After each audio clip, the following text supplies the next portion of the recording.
We are Steven and Jill. Together, we've been buying and reselling land since the 90s. Our data-centric approach leaves our buyers asking, how can you sell it so cheap? Here on the Land Academy Show, We answer that and more. Steven Jill here. happy day. Welcome to the Land Academy Show, entertaining land investment talk. I'm Steven Jack Butala. And I'm Jill DeWit, broadcasting from sunny Southern California. Today, Jill and I talk about seeing something in a property that's not really there. Yesterday, we ended the show on talking about Jill's friends seeing something on a first date in a guy. Oh my gosh. It's not really there. It's whether it's property or a man, it's kind of the same thing.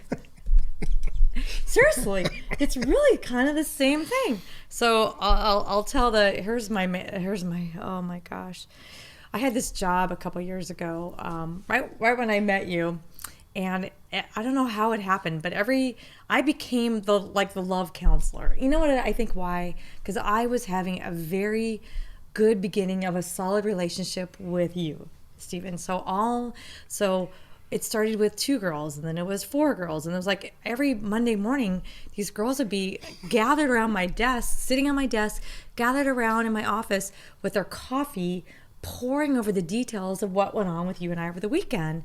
And I'm like, these poor women were like starving for a good, solid relationship. So I would try to coach and talk to them about this, and all the things they were doing wrong was staggering.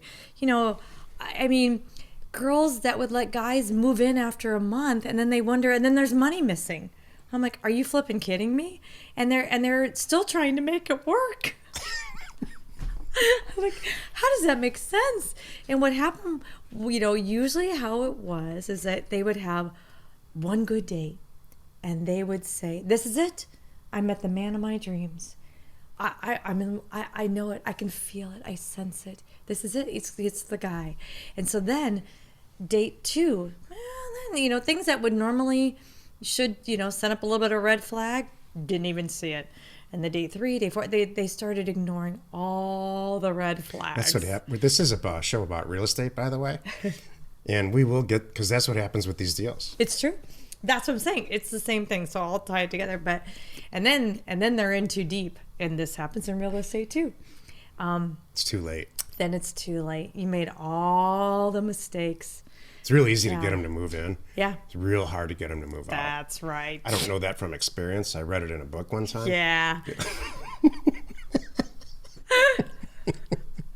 Oh my goodness.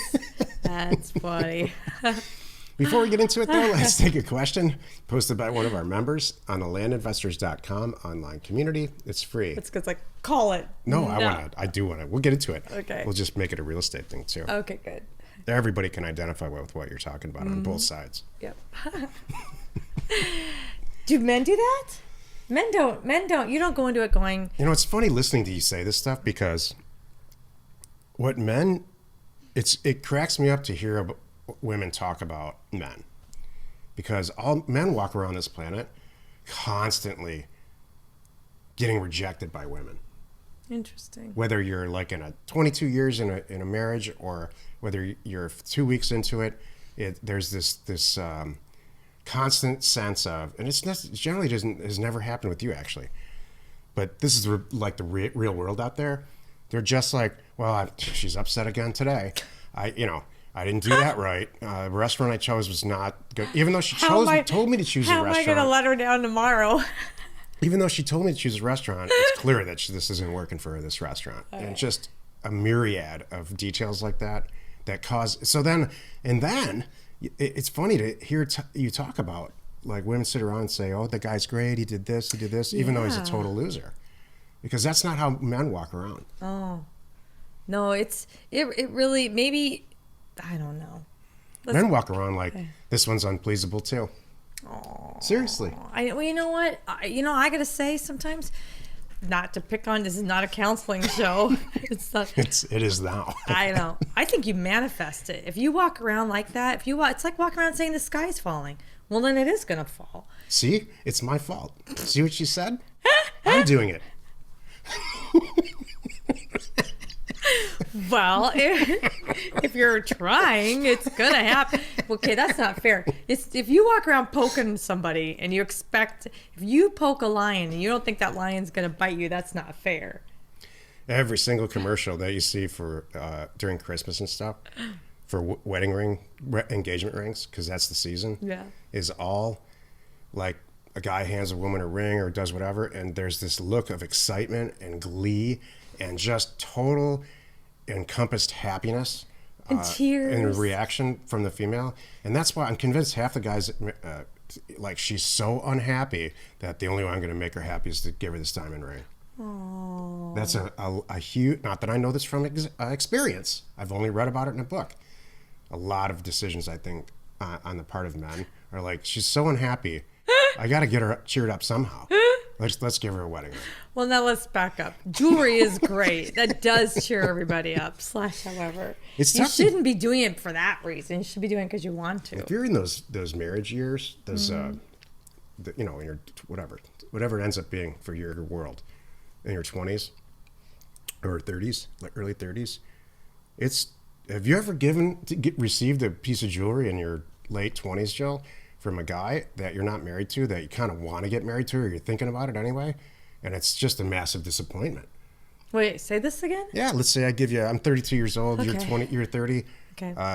I give you a necklace, there's the box comes out, the whole thing, and it's like, oh. Oh, because I I was wanted a hoping for an wedding ring. engagement ring.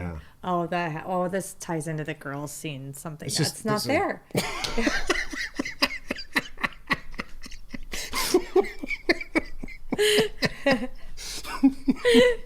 Yeah, he's not that into you. He's necklace into you and bracelet into you, not engagement ring into you. One of the reasons that he might not be that into you Uh-oh. is because you're crazy. Then he shouldn't be there. Okay, men, don't buy jewelry for a woman that you want to break up with, by the way. That's not going to change him. That's not fair. That's a man trying to change a woman. You can't do that. Okay. Maybe he's just waiting. Waiting for her to what? Like, this can't get any worse. Self-destruct?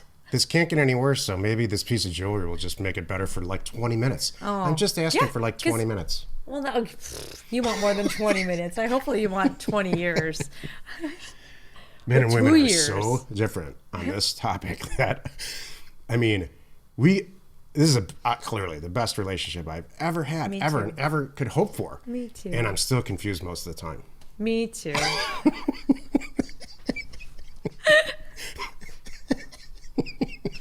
He's okay. Hey, it keeps us on our toes.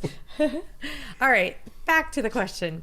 Jay says, I think you did the intro already, right? Yeah. Yeah. Okay, so Jay wrote, this is on our Land Investor online community.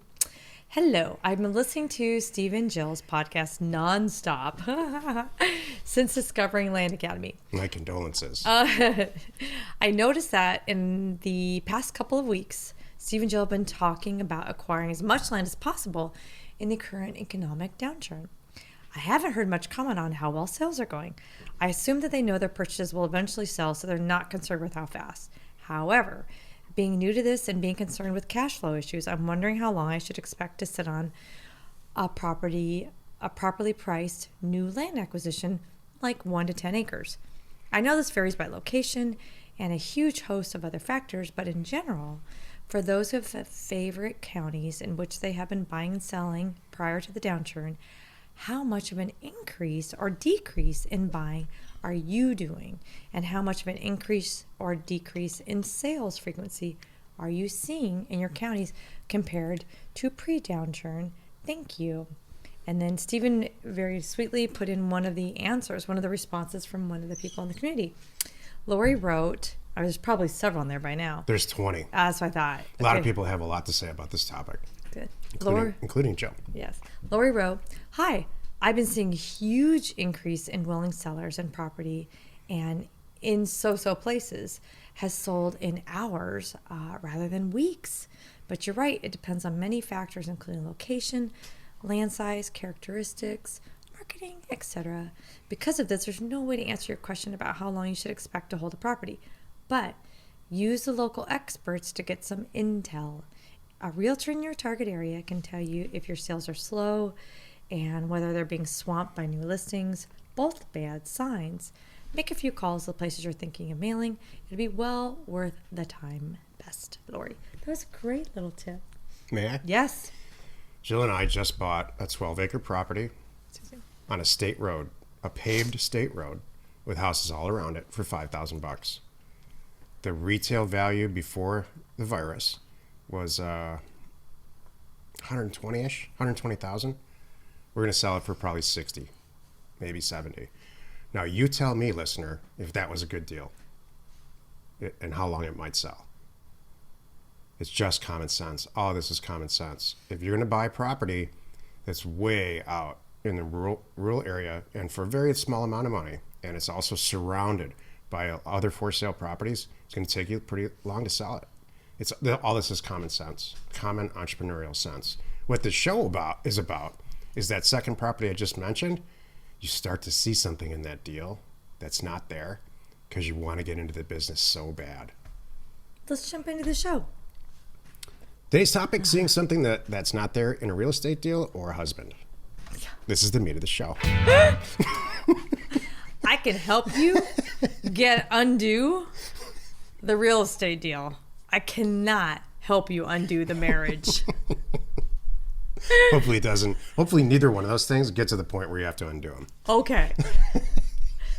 However, we've been around long enough. It's kind of a cute story, and this person knows who they are, and I'm sure they're listening now. It's so sweet. There's a member in particular that was very vocal and got involved, and things are great. He's with us, then he's unmarried. Now he's remarried. Oh, really? All through the whole time he's been with us. It's the sweetest That's thing. hilarious. Yeah, it's really good. Yeah. So anyway, it's funny. So seeing something in a deal that's not there, that's one reason that it happens. I want to get into this business so bad. Hey, I found a piece of property I could afford. I bought it. You need to do. There's a lot of things you need to do to assess the property to make sure that it's a good deal going into it. The underlying psychology to this problem where you're seeing something that's not there, both with real estate or with men, is because you want the outcome so bad that it's blinding you at what's right in front of you. Right. And so I'm going to tell this anecdotal story very quickly. A lot of years ago, many, many years ago, way before Jill, real early in my career, I was at a dinner party. Well, it was more of a kegger, but we'll call it a dinner party. How's that the same? And all of us were friends there. We all knew each other, and we were just having a lot of fun. It was a backyard bonfire, Kegger. Arizona thing. Dinner party. Were there people were asking me questions. there red cups involved? Yes. All right. This is not a dinner party. In fact, there's no food there at all. Thank you. A bag of chips and red cups is not a dinner party. That's what you think it's a dinner party. And so we're all sitting around. I just bought this house, really nice house in North Scottsdale. You know, it backs right up to the mountains, and so it's just one of those Arizona nights. And everybody's asking. There's expensive cars in the garage, and these people are asking me these questions like, what the heck? And I said, well, this is what happens. You buy, send some letters out, the whole business model. And there's this one person there. She's a nurse, and she kept saying this sentence over and over again, which is how this topic and this problem happens. That's the problem with real estate and men. How do you know that you're buying the right that it's going to be okay? How do you know that in this acquisition, which she's asking me over, and I learned after the 40th time, there's no answer for her. She will never, ever, she'll never understand it about men, and she'll never understand it about real estate. Yeah, but how do you know? Well, there's this, and this. You look at the data, you look at this. Their property sold, 2 weeks ago for that next door. I've got utilities. It didn't matter, my answer. Yeah, but how do you know what's going to happen? Is it going to be okay? Yeah, well, it should be okay. This, and this. And just blinded. So what ends up happening is this in their in their soul, they don't have the confidence or the interest in making a good decision, in making an unemotional, intelligent decision about property acquisition or man acquisition, however it is. It's the same thing. Well, that was going to be my question. What do you think she's looking for? Another business. Oh, you don't think she was looking for a validation like if you drive on it No. and you find a four-leaf clover, then you know. No, I grew up with a lot of people just like this in my immediate family who were very lacked confidence when it came to making business decisions and like big decisions and moving forward. You know, between Jill and I, we can mop up anything. Oh, I don't yeah. care how bad the mistake is or whatever. And she's not judging me. I'm not judging her. No. I'm not afraid of making a bad acquisition decision. It happens every year. We still have property laying around from a while ago that, maybe we should, in hindsight, we probably shouldn't have bought it. But I don't like look at her and say, wow, we should have never done that deal. We just reduce the price and resell it or whatever. There's all kinds of stuff. I have a lot of confidence in myself. Yeah. So that is the answer that I should have given that nurse. That was the correct answer. I have a tremendous amount of confidence in my ability to assess a piece of real estate and look at the chances of it being, let's say there's a 98% chance that we're going to come out of this thing okay, like that deal I just described for $5,000 on the state road. Yeah. That's the answer. That's the answer to this whole thing. So these girls sitting on Jill's desk earlier, they don't have any confidence. No. They don't have any confidence in their ability to independently assess the situation for the fact that this guy's stealing money, and B, if it all does go wrong, they don't have the confidence and the experience to say, this isn't right. Yeah, I'm going to terminate this whole deal. You know what's funny? It's like they think they're the picker, but they're the picky because they're just letting it happen. This guy picked them. They think they picked him. No, they didn't. And you know what he's doing? He's pushing. He's like going, let's see what I can do here and get away with it. And they're just taking it. He's like, this is great. I'm sure of it. So am I. You know, it's really sad. But I like what you said. I'm going back to the property thing because this is the land show. You touched on the confidence, and I'm not afraid. You're right. We both go into it knowing that, sure, there's a 10% chance I miss something. But I know based on experience, if I've got this kind of access, I've got this kind of attribute, I've got, this is the price I'm buying it for, and this. And I can look around, there's not enough. We know all, and this is what we teach. It's called due diligence. Doing your due diligence and knowing this is a good acquisition. I know to go and look real quick and eyeball the area and just make sure there's not 1,000 properties for sale, because then I don't want this one. There's little things like that. It's just data. And checking title. I know all those little things, and it's not hard. So maybe, you have a checklist. It's easy to say if you do these 10 things, but there's still something in your gut that has to still come from you to say, I'm buying it. Done. I'm going to buy it. And if I do it wrong, I'll fix it. And thank you. I need to knock on something. I haven't had anything. If I didn't, maybe I didn't double my money. Oh, well, I still made money. That's what we jokingly call it a screwed up thing, but it's not. Come on. You still made money. You're fine.